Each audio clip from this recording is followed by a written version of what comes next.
Salmon fishing to the people of Kitselas is important for a number of reasons. For one, during the fishing season, it brings our people together for the harvest of the salmon.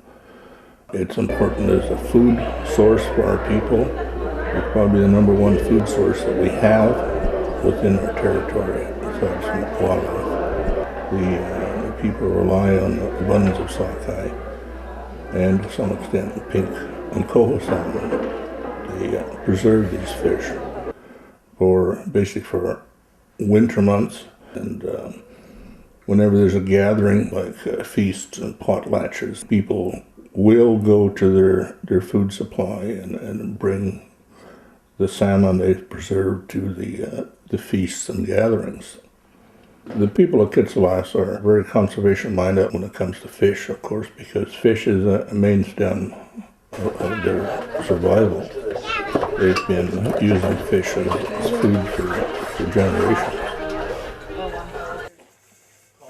The reason why we do our fish together like this is to help out all of our families. My parents would take us all across to Endadoon when we were young children, and we would move out there for 2 months during fishing season. It's our way of life. Fish is one of the food resources that we depend on. I think if we didn't have fish, we'd be lost. The resource management team for Kitselas is made up of fisheries technicians that have been trained as fisheries techs and also in law enforcement. We work with the Department of Fisheries through an agreement called an Aboriginal Fisheries Strategy.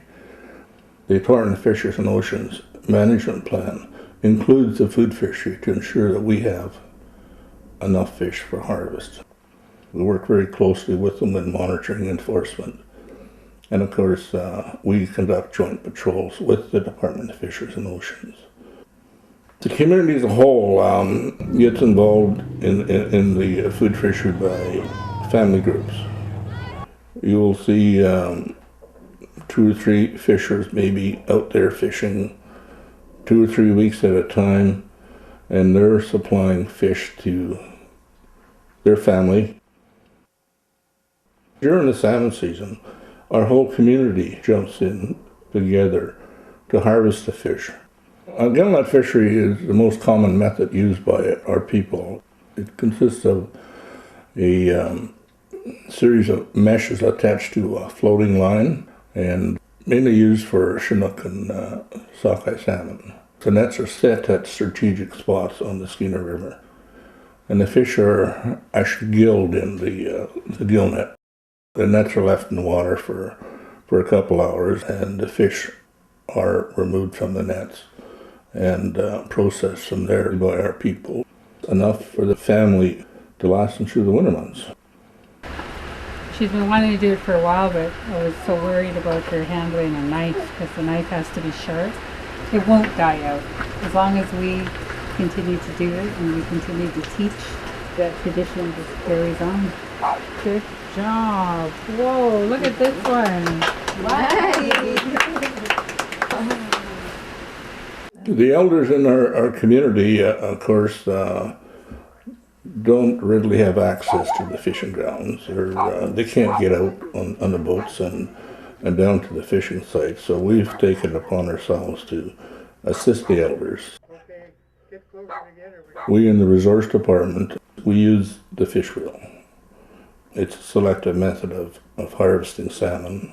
Oh, here's the paint. He's going back into the river. I got too much bones in these things. They're not really good to eat. That's why I just throw them back. It's all part of the live release of the non-targeted species.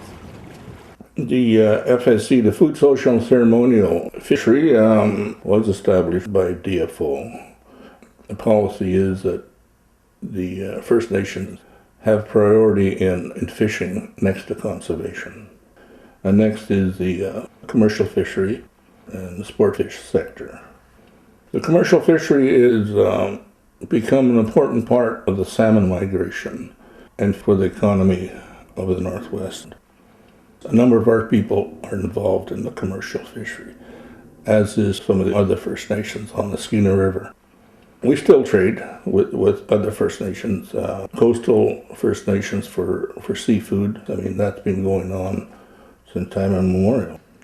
Salmon to the people of Kitselas is important to the way of life. They've been using the salmon for centuries.